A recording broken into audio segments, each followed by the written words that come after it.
Hello friends, आपका मेरे YouTube channel exam के लिए में स्वागत है। इस वीडियो में Uttar Pradesh public service commission के थ्रू हुआ टेक्निकल लेक्चरर जो कि पॉलिटेक्निक कॉलेज में बनते हैं, टेक्निकल लेक्चरर और वर्कशॉप सुपरिटेंडेंट का 2021 का पेपर सॉल्व किया गया है। इस वीडियो में आपके लिए समान अध्ययन जनरल स्टडीज़ के 1 से 25 तक के क्वेश्चन का फुल सोल्यूशन दिया गया है। इसके पहले वाले वीडियो में टेक्निकल लेक्चरर का जनरल हिंदी का पेपर सॉल्व किया गया है, जिसे देखने के लिए आप ऊपर आई बटन पर क्लिक कर सकते हैं। अगर हम सिलेबस की बात करें तो यूपीपीएससी असिस्टेंट इंजीनियर और यूपीपीएससी टेक्निकल लेक्चरर दोनों का सिलेबस बिल्कुल सेम है। इसमें भी समान अध्ययन में क्वेश्चन आते हैं और आपका जो टेक्निकल सब्जेक्ट है उसका और असिस्टेंट इंजीनियर के पेपर में भी समान अध्ययन और टेक्निकल सब्जेक्ट का पेपर आता है। ठीक है फ्रेंड, तो 2019, 2016 और 2013 तीनों साल के पेपर का समान अध्ययन और जनरल हिंदी का पेपर आपके लिए सॉल्व किया गया है, जिसे आप इस वीडियो के डिस्क्रिप्शन पे जाके देख सकते हैं। ठीक है फ्रेंड, जीएस पेपर का पहला क्वेश्चन है, भारत में मजदूर आंदोलनों को संगठित करने का श्रेय किसे दिया जाता है? To whom the credit is given to organise the labour movements in India. तो उसका करेक्ट आंसर है हमारा ऑप्शन बी, नारायण मेघजी लोखंडे। अगर हम बात करें कि भारत में सबसे पहले मजदूर संघ कब बना, तो वो बना 1890 में। इसका नाम क्या था? बम्बई मिल्स हैंड एसोसिएशन, जिसकी स्थापना जिसको किसने बनाया? नारायण मेघजी लोखंडे ने। ठीक है फ्रेंड, इसलिए नारायण मेघजी लोखंडे को भारत में father of trade union movements भी कहा जाता है। अगर हम बात करें भारत में पहले आधुनिक मॉडर्न मजदूर संगठन, तो वो 1918 में बना। इसे किसने बनाया? इसे बीपी वाडिया जी ने बनाया और इसका नाम क्या था? मद्रास मजदूर संघ। ये क्वेश्चन एग्जाम में बहुत बार पूछा है कि मद्रास मजदूर संघ की स्थापना किसने की, तो आपका करेक्ट आंसर क्या होना चाहिए? BP Wadia.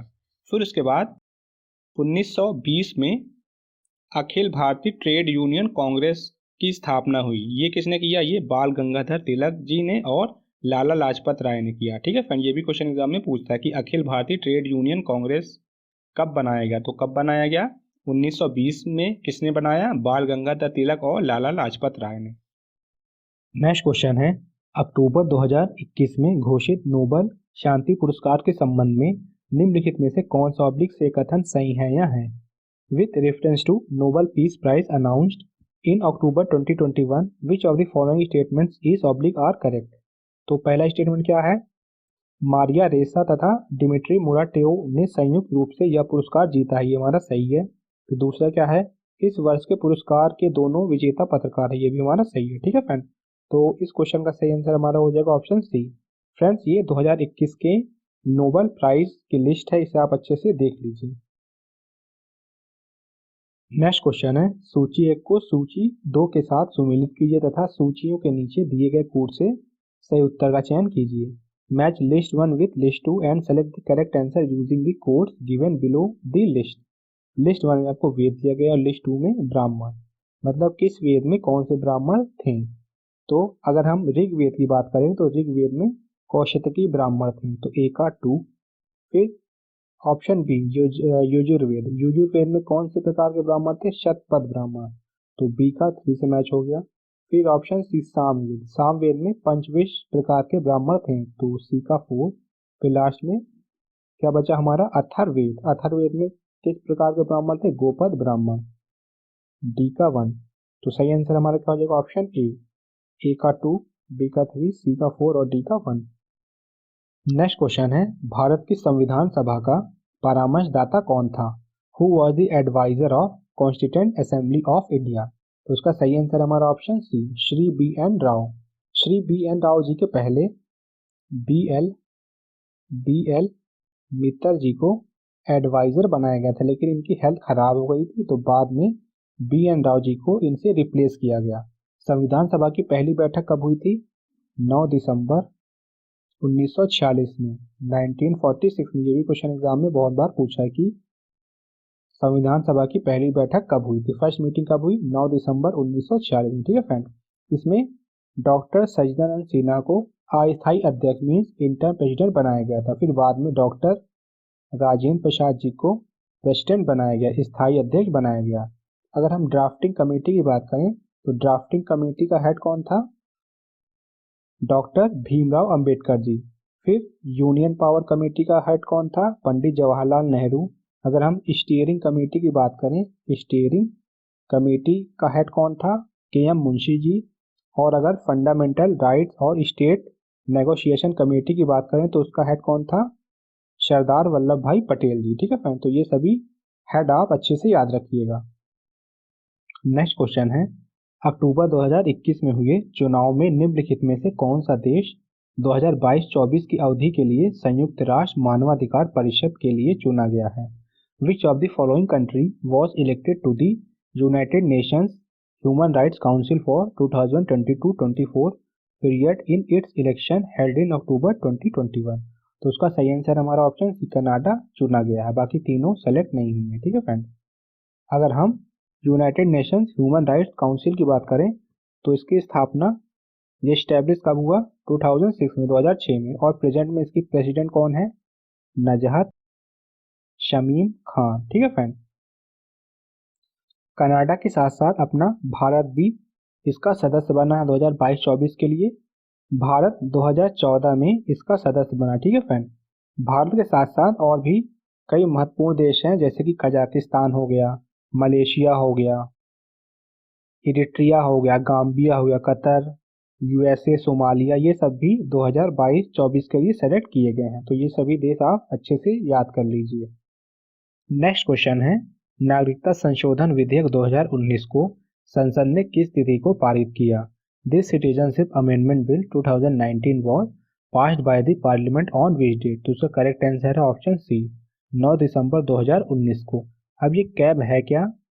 Citizenship amendment bill जिसमें पाकिस्तान, अफगानिस्तान और बांग्लादेश से अवैध तरीके से आए हुए हिंदू, सिख, ईसाई, पारसी, जैन और बौद्ध धर्म के लोगों को आसानी से भारत की नागरिकता दी जाएगी। ठीक है फ्रेंड, नेक्स्ट क्वेश्चन है, निम्नलिखित में से कौन सा युग्म सही सुमेलित नहीं है? Which of the following pair is not correctly match? यहाँ पे आपको वाइल्ड लाइफ सेंचुरी दी है और यहाँ पे उसकी लोकेशन। तो सबसे पहले महावीर स्वामी अभ्यारण्य, ये कहाँ है? ये ललितपुर में, तो ये हमारा सही मैच है। ठीक है फ्रेंड, फिर उसके बाद ऑप्शन बी लाख बहोशी अभ्यारण्य, ये कहाँ? ये कन्नौज में है, ये भी सही है। फिर सी क्या है? किसानपुर वन्यजीव अभ्यारण्य, ये बलरामपुर में, ये भी सही मैच है। अब ऑप्शन डी की बात करेंगे, ये क्या है? कैमूर अभ्यारण्य, ये मिर्जापुर एवं सोनभद्र जनपद में नहीं है, ये कहाँ है? ये बिहार के भभुआ में है। ठीक है फ्रेंड, भभुआ। तो इसका मतलब ऑप्शन डी हमारा सही से मैच नहीं है, तो यही हमारा करेक्ट आंसर हो जाएगा। नेक्स्ट क्वेश्चन है, निम्नलिखित में से कौन सा अंडमान और निकोबार द्वीप समूह का एक द्वीप नहीं है?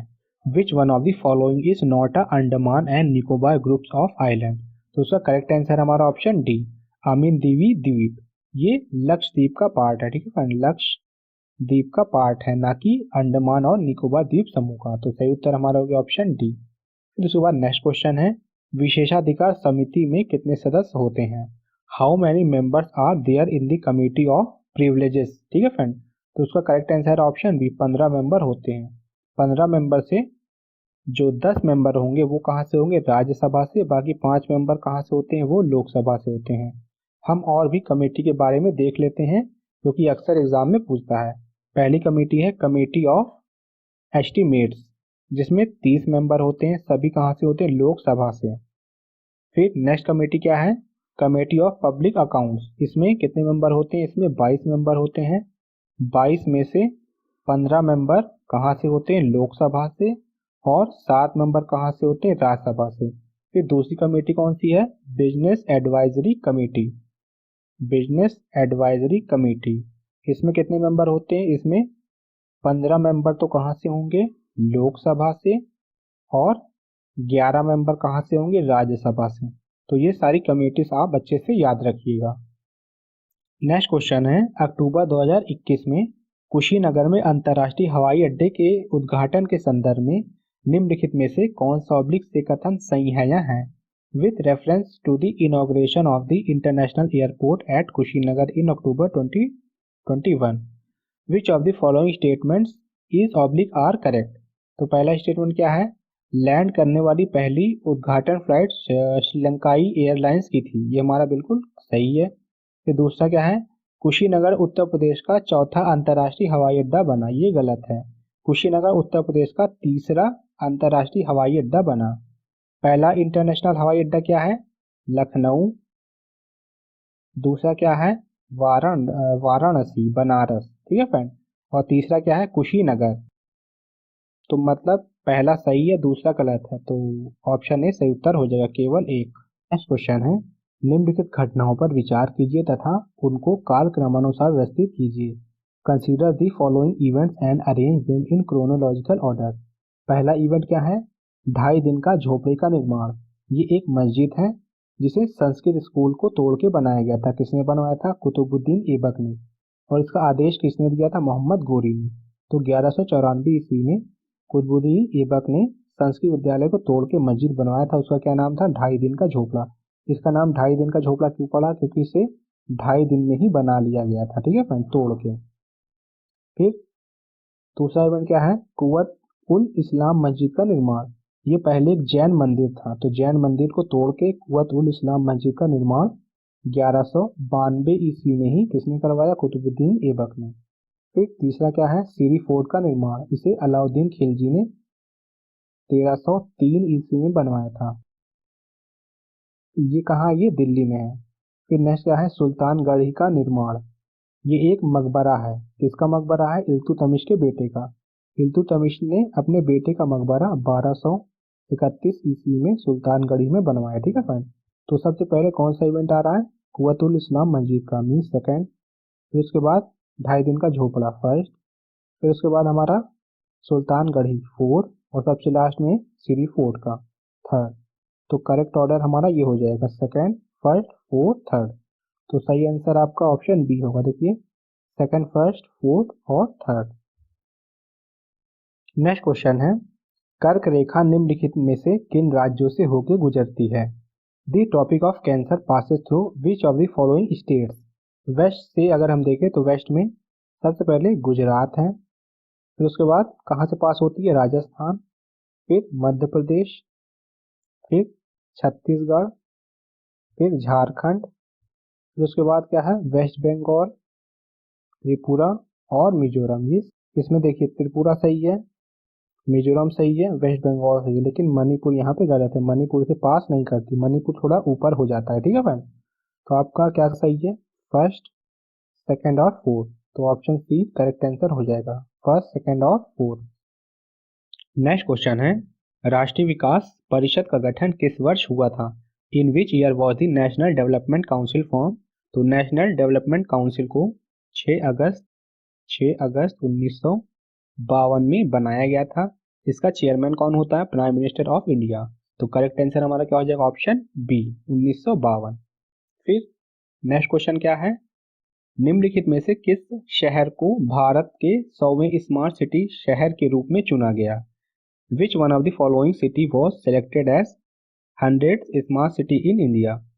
अगर हम फिफ्थ फेज की बात करें, 5वें चरण में 10 स्मार्ट सिटी को सेलेक्ट किया गया, जिसमें सबसे लास्ट कौन है, शिलोंग। तो करेक्ट आंसर हमारा क्या हो जाएगा, ऑप्शन सी, शिलोंग। अगर हम उत्तर प्रदेश की बात करें तो उत्तर प्रदेश में 5वें चरण में 3 शहरों को सेलेक्ट किया गया है। पहला शहर कौन है, सहारनपुर। दूसरा है बरेली और तीसरा है मुरादाबाद। इसको आप याद रखिएगा। और अगर टोटल की बात करें तो उत्तर प्रदेश के कुल 11 शहरों को स्मार्ट सिटी बनाने के लिए सेलेक्ट किया गया है। उनमें से 3 तो ये हैं, बाकी चौथा क्या है, आगरा। 5वां वाराणसी। 6वां लखनऊ। 7वां प्रयागराज। 8वां कानपुर। 9वां अलीगढ़। 10वां झांसी और लास्ट में 11वां क्या है, रामपुर। तो ये सारी सिटीज आप अच्छे से याद रखिएगा।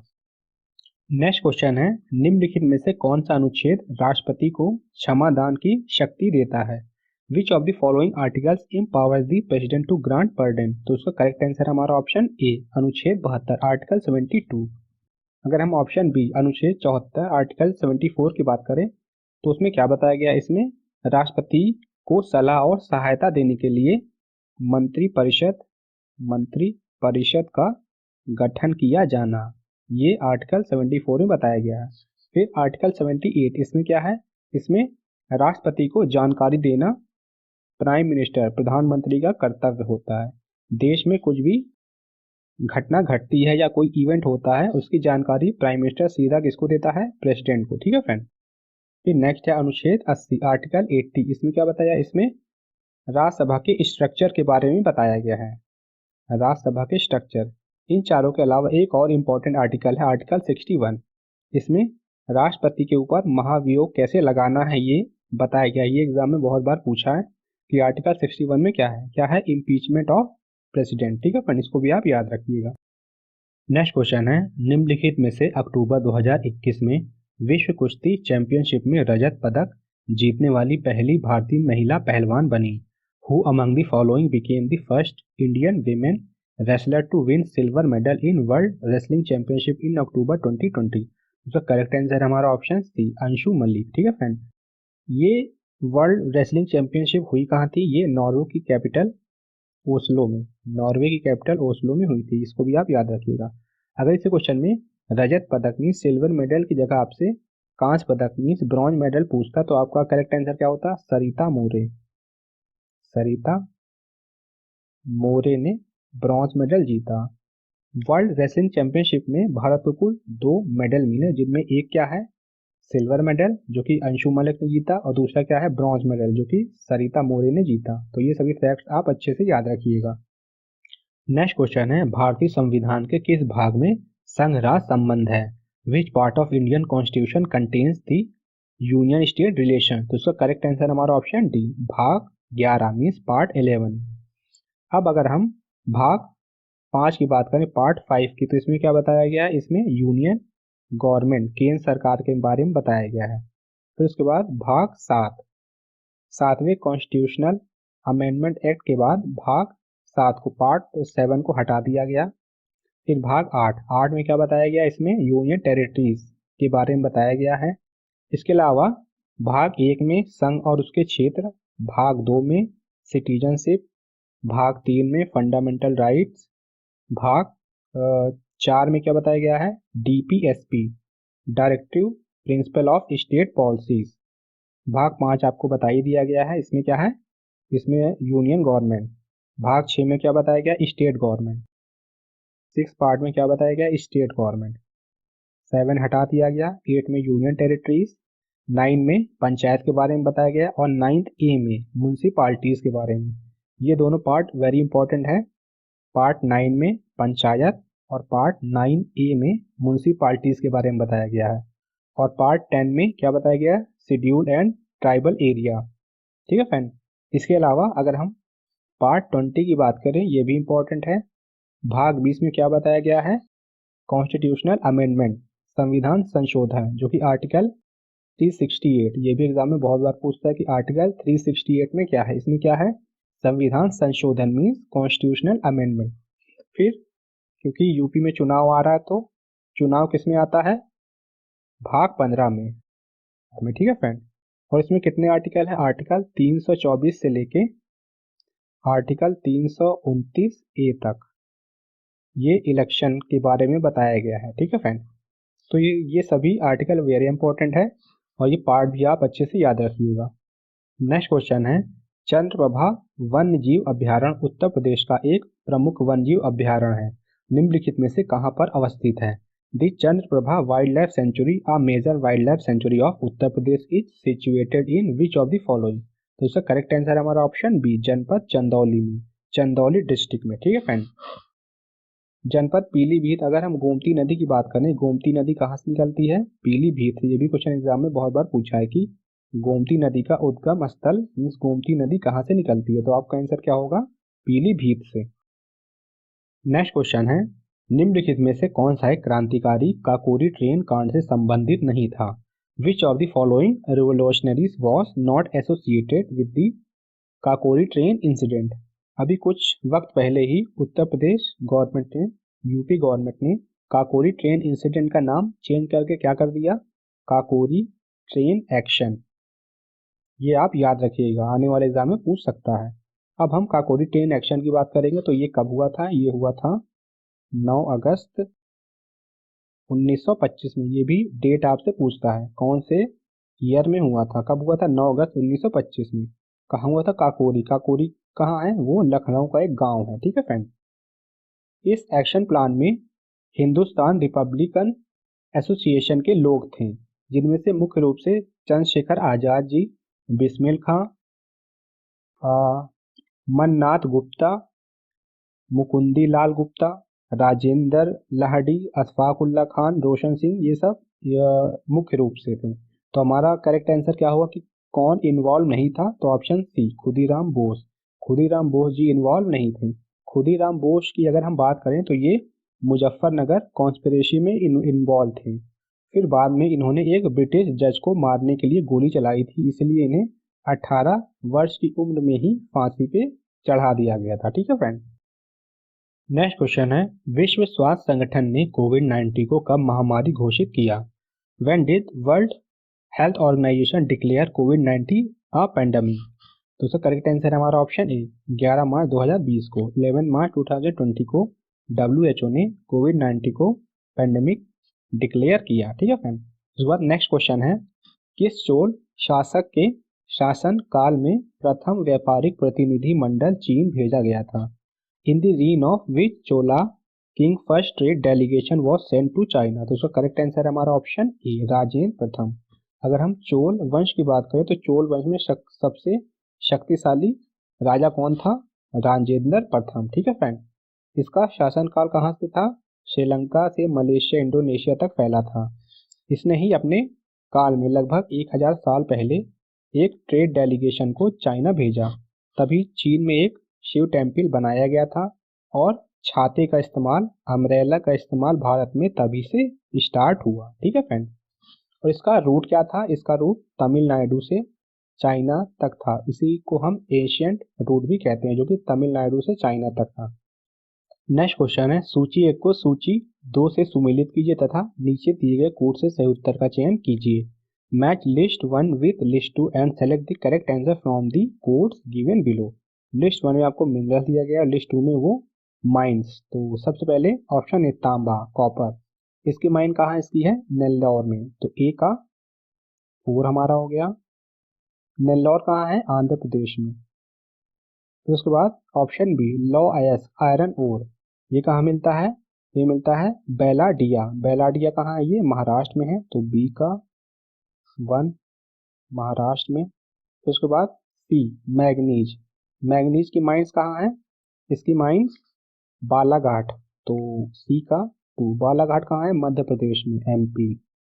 फिर उसके बाद अभ्रक, माइका, ये कहाँ मिलता है? तलोजा। तलोजा कहाँ है? मुंबई में। आपने न्यूज चैनल में तलोजा जेल बहुत बार सुना होगा। ठीक है फ्रेंड।